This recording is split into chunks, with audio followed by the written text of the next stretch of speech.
ఒక్కసారి చేస్తే 30 రోజుల వరకు నిల్వ ఉండే ఈ బిస్కెట్‌లు చాలా రుచిగా, చాలా టేస్టీగా గూడా ఉంటాయండి.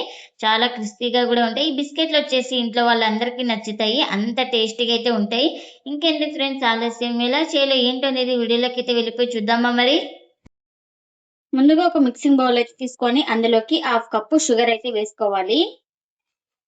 అలాగే హాఫ్ కప్పు షుగర్‌కి హాఫ్ కప్పు వాటర్ అయితే వేసుకోవాలి. ఇంకా షుగర్ బాగా కరిగిపోయే వరకు ఇలా బాగా కలుపుకోవాలి స్పూన్ తోటి. స్పూన్‌తో గాని, విస్కర్‌తో గాని బాగా మెల్ట్ అయ్యే వరకు బాగా కలుపుకోవాలి.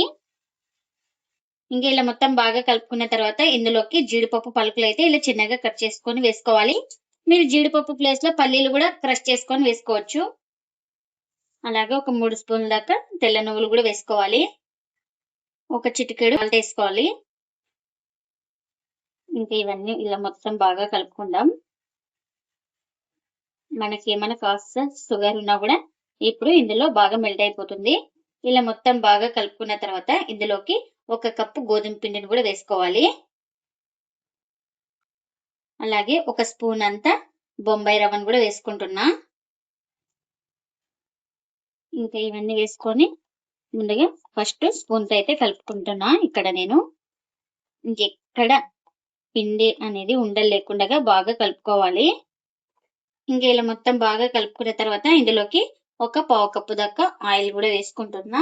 ఇంకా ఇలా ఆయిల్ గూడా వేసుకొని మొత్తం ఒకసారి బాగా కలుపుకుందాం. మనకు ఇంకా కాస్త పిండైతే పడుతుంది. ఫస్ట్ ఇలా ఆయిల్ వేసుకొని మొత్తం బాగా కలుపుకున్న తర్వాత పిండినైతే వేసుకుందాము. ఇంకా ఇప్పుడు కప్పుకి కాస్త తక్కువ మళ్ళీ గోధుమ పిండినైతే వేసుకుంటున్నా.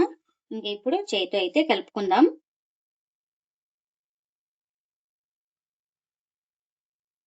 ఇంకా ఈ పిండినైతే చపాతీ పిండిని ఎలా కలుపుకుంటామో సేమ్ అలా వచ్చే వరకైతే పిండినైతే కలుపుకోవాలి. కొంచెం కొంచెం పిండిని వేసుకుంటూ కలుపుకోవాలి. ముద్దలాగా వచ్చే వరకైతే కలుపుకోవాలి. ఇంకా నాకిక్కడ 2 కప్పుల పిండైతే పట్టిందండి. ఇంకా హాఫ్ కప్పు పంచదార, హాఫ్ కప్పు వాటర్‌కొచ్చేసి 2 కప్పుల పిండైతే పడుతుంది మనకు గోధుమ పిండి. ఇంకా ఇలా ముద్దలాగా వచ్చే వరకైతే కలుపుకోవాలి చూడండి. ఇక్కడ సాఫ్ట్‌గా ఉండాలి ఇలా. మనం ఈ పిండి ఏమి నానబెట్టే పని లేదు. ఇంకా మనం ఏ దాని మీద చేస్తున్నామో దానికి కాస్త ఇలా ఆయిల్ అయితే అప్లై చేసుకుంటున్నా నేనిక్కడ.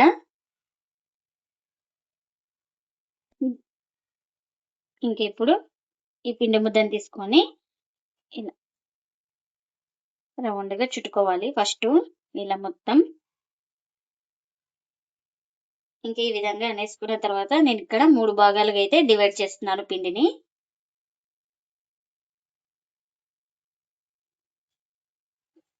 ఇంకా 2 భాగాలనైతే సైడ్‌కి పెట్టుకొని ఇంక ఇప్పుడు దీన్ని ఇక్కడ చూపిస్తున్నాను కదా! ఈ విధంగా మనం అనేసుకోవాలి ఒక లెవెల్‌గా. ఇలా పొడవుగా అనేసుకోవాలి. ఇంకా ఇలా 3 సమానంగా ఇలా అనేసుకున్నాను. ఇలా అనేసుకున్న తర్వాత ఇప్పుడు ఇలా ఒక్కొక్కటి తీసుకొని ఇలా ఇంత సైజ్ అయితే ఇలా చిన్నగా కట్ చేసుకోవాలి ఒకటే లెవెల్‌గా. ఇక్కడ నేను చూపిస్తున్నాను కదా!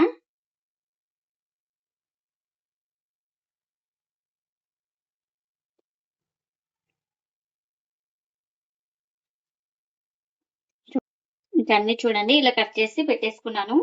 ఇప్పుడు ఇలా ఒక్కొక్క పీస్ తీసుకొని ఇలా రౌండ్‌గా అనేసుకోవాలి. ఇక్కడ చూపిస్తున్నాను కదా! ఇలా లెవెల్‌గా వచ్చేలాగా ఇలా వేలుతోటి ఇలా బాగా రౌండ్‌గా అనేసుకోవాలి. ఇంక ఇలా రౌండ్‌గా అనేసుకున్న తర్వాత ఇలా లైట్‌గా ప్రెస్ చేసుకోవాలి. చూడండి ఎక్కడ క్రాక్స్ లేకుండా ఇలా సెట్ చేసుకోవాలి. చూడండి ఈ విధంగా అయితే ఉండాలి మనకు. ఇంక ఇలా చేసుకున్న దాన్ని ఒక ప్లేట్‌లోకైతే తీసుకుంటున్నా. ఇక మళ్ళీ సేమ్ అలానే ఒక పిండి ముద్దని ఇలా కట్ చేసుకున్న దాన్ని తీసుకొని ఇక్కడ చూపిస్తున్నాను కదా! ఇలా ఒక వేలు ఇలా పెట్టేసుకొని ఇలా వేలుతోటి ఇలా రౌండ్‌గా అనేసుకోవాలి. అనేసుకున్న తర్వాత ఇలా లైట్‌గా ప్రెస్ చేసుకోవాలి. అంతేనండి.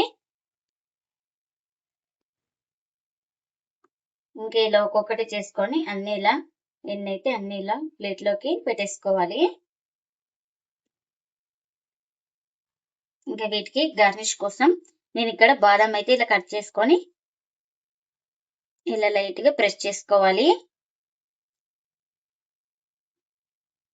ఇంకా అన్నిటికీ ఇలా పెట్టేసుకోవాలి. ఇలా ప్రెస్ చేసుకుంటే ఊడిపోవు మనకు. ఇంకా ఇలా మొత్తం బాదం అయితే పెట్టేసుకున్నాను. ఇంకా కాల్చుకోవడానికి ఆయిల్ కూడా పెట్టుకున్నాను. ఆయిల్ కూడా హీట్ అయింది మనకు. ఇప్పుడు నిదానంగా ఒక్కొక్కటి వేసుకోవాలి.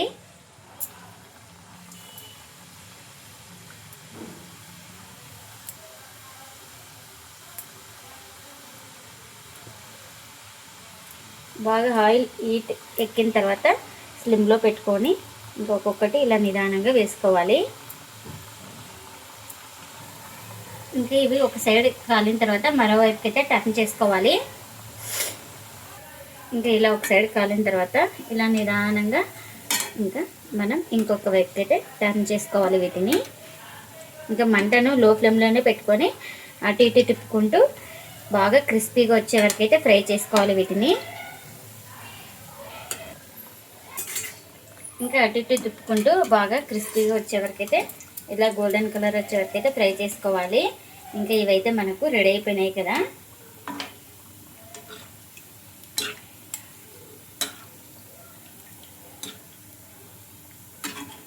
ఇలా ఎక్స్ట్రా ఆయిల్ అంతా పోతుంది ఇలా వేసుకుంటే. ఇంకా ఇలా రెడీ అయిపోయిన వాటిని ఒక ప్లేట్లోకి అయితే తీసుకుంటున్నా. ఇంకా మిగిలిన వాటిని కూడా సేమ్ ఇలానే వేసుకోవాలి.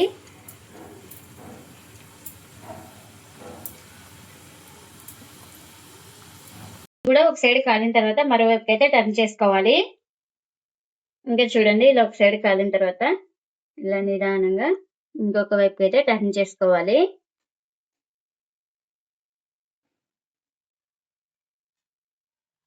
ఇంకా వీటిని కూడా అటు ఇటు తిప్పుకుంటూ మంచిగా కాల్చుకోవాలి. ఎన్నైతే అన్ని ఇలానే చేసుకోవాలి. గోధుమ పిండితో అప్పటికప్పుడు చేసుకునే ఈ బిస్కెట్లు చాలా రుచిగా చాలా టేస్టీగా అయితే ఉంటాయండి. చాలా క్రిస్పీగా కూడా ఉంటాయి. అంత బాగుంటాయి టేస్ట్ అయితే మనకు. ఈ బిస్కెట్స్ వచ్చేసి ఇంట్లో వాళ్ళందరికీ నచ్చుతాయండి. అంత టేస్టీగా అయితే ఉంటాయి. ఇంకా ఈ బిస్కెట్స్ అయితే అప్పటికప్పుడు ఈజీగా చేసుకోవచ్చు. అంత టేస్టీగా అయితే ఉంటాయి. ఇంకా మీకు కావాలంటే చూపిస్తాను చూడు. చాలా క్రిస్పీగా ఫ్రై అయిపోతాయండి. లోపల కూడా ఎక్కడ పిండి అయితే లేదు చూడండి. చాలా టేస్టీగా ఉంటాయి. మీరు కూడా తప్పకుండా ఒకసారి ఇలా ట్రై చేసి మీకు ఎలా వచ్చిందో కామెంట్ అయితే చేయండి ఫ్రెండ్స్. ఇదండి ఇవాళ వీడియో. ఈ వీడియో కనుక నచ్చితే ప్లీజ్ లైక్ చేయండి, షేర్ చేయండి, కామెంట్ చేయండి. అలాగే లైక్ చేసి సపోర్ట్ చేయండి friends. Thanks for watching. By by.